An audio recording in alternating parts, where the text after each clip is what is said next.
Қайырлы күн оқушылар. Бұл 4-ші сынып әдебиеттік оқу 40-шы сабақ. Сабақтың тақырыбы теңізшілер туралы әңгіме. Бірінші тапсырма: сурет бойынша әңгіме құраңдар. Теңіз флотына қатысты қандай мамандық иелері бейнеленген атаңдар. Балалар, алдымен суретке назар аударайық. Суретте біз бірнеше адамның кеменің жанында тұрғанын байқаймыз. Енді сонымен қатар суретте кішкентай бала бар екенін аңғарып тұрмыз. Сонда біз мынандай әңгіме құрасақ болады. Айбар, командир барлығын жинап кемемен саяхатқа шығамыз деді. Сонда Айдос, менің інім де барса бола ма? Бізге көмекші болады, деді. Командир рұқсатын беріп, барлығы жақсы көңіл күймен саяхатқа шықты. Сонда мұнда кішкентай бала, мынау інісі болып тұр, Айдос мынау, және мына кісі Айбар, командир Айбар болады. Енді теңіз флотына қатысты қандай мамандық иелері бейнеленген? Суретте кеме басшысы командир, теңізші моряк және көмекшілері бар. Түсініп оқы. Дик Сэнд.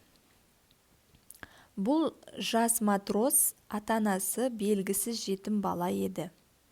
Бала Дик Сэнд атанып кетті. Сірә ол Нью-Йорк штатында туса керек. Дик Сэнд онша бойшаң болмаса да, шымыр денелі, көкшіл көзінен от шашырап тұрған қоңыр шашты бала еді. Теңізшіліктің ауыр жұмысы оны келешектегі тұрмыс талқысына дайындап та қойған. Оның кескінінен жігер көрініп тұр.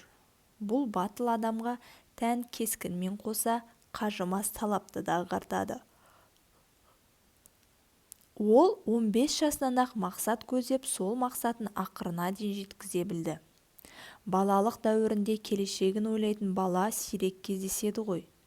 Ал Дик Сэнд алдағы өмірінен өз үлесін аңғара біліп, ат болар құлын талпынып туар деп өзіне өзі серт берді.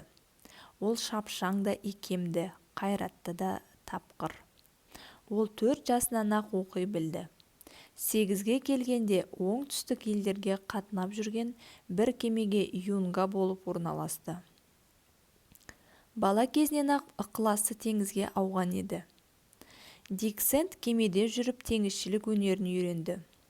Талантты баланы кеме офицерлері ұнатты. Оның теңіз өнерін үйренуіне басшылық етті.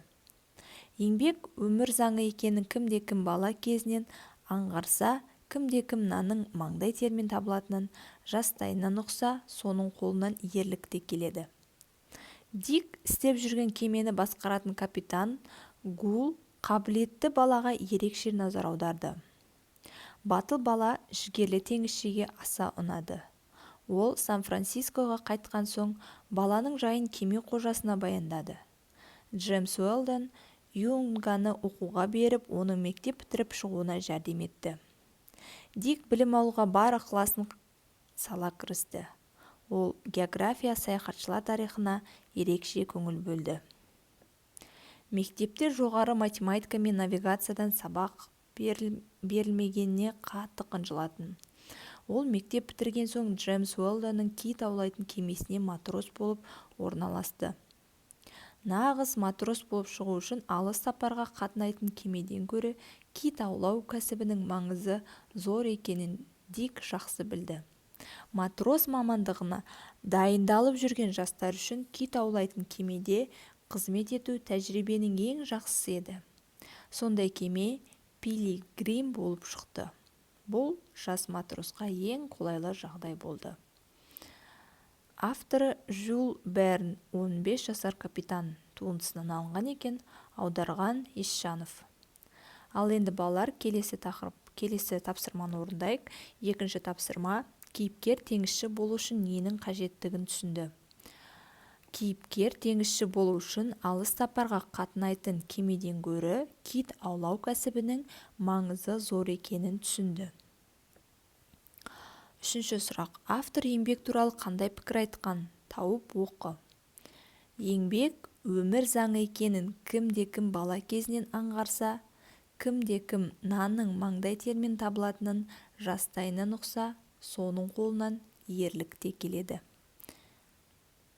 Төртінші тапсырма. Оқиғаның қай мемлекетте болғанын анықтаңдар. Оқиға Америка құрама штатында болды. Қате кетіпті. Бесінші тапсырма. Қалай ойлайсың? Дик сен теңізші болуға лайық па? Оның теңізшілік өнерді үйрену тәжірибесіне қандай баға берер едің? Дик сен теңізші болуға әбден лайық. Себебі ол батыл, жігерлі, шапшаң да икемді және қайратты да тапқыр бала. Оның теңізшілік өнерді үйрену тәжірибесіне өте жоғары баға берер едім. Себебі ол кішкентай кезінен ақ теңізшіліктің ауыр жұмысын көріп өсті. 8 жасынан ақ бір кемеде юнга болып орналасты. Бала кезінен ақ бар ықыласы теңізде болды. 6-шы тапсырма. Теңізшінің қандай болу керектігін айтып беріңдер. Теңізшіде ең алдымен теңізге деген ықылас болу керек. Сонымен қатар батыл да жігерлі, қайратты болған жөн. Сондай-ақ теңізде жақсы жүзе білу керек деп ойлаймын. 7-ші тапсырма. Бір-біріңнің портретіңді сипаттап айтыңдар. Балалар, алдымен портрет деген не екенін оқиық. Шығармада кейіпкерлердің сыртқы түрінің, кескін, келбетінің суреттелуі портрет деп аталады.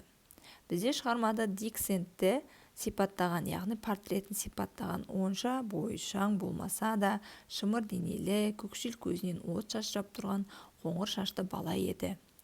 Мінекей, осы жерде Дик Сэндтің сыртқы келбеті мен мінезі барлығы сипатталып жазылған. Бұл бізде портрет. Ендігі 7-ші тапсырмада бір-біріңнің портретіңді сипаттап айтыңдар деген. Мен қасымдағы досымның портретін сипаттаймын. Сұлтанның жасы 10-13 шамасында. Орта бойлы, толықтау келген бала. Беті сопақтау, дөңгелек қара көзді. Қыр мұрынды, қара торы бала. Шашының түсі қою қара және ұзын.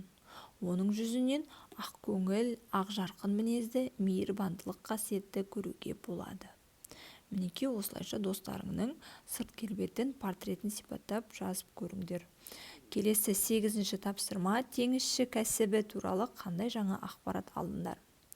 Нағыз теңізші болу үшін кит аулау кәсібінің маңызы жайында және теңіз флотында жұмыс жасайтын юнга матрос жайында ақпарат алдым. 9-шы тапсырма. Өзіңе ұнайтын кәсіп жөнінде не білгің келеді? Өзіме ұнайтын кәсіптің қиыншылығы мен қызықтар жөнінде білгім келеді. Суреттегі мамандық иелерін, заттарды сипаттап жаз. Үлгі. Матрос кемеде жұмыс атқарушы адам. Мына бірінші суретте матрос адамы көрсетілген.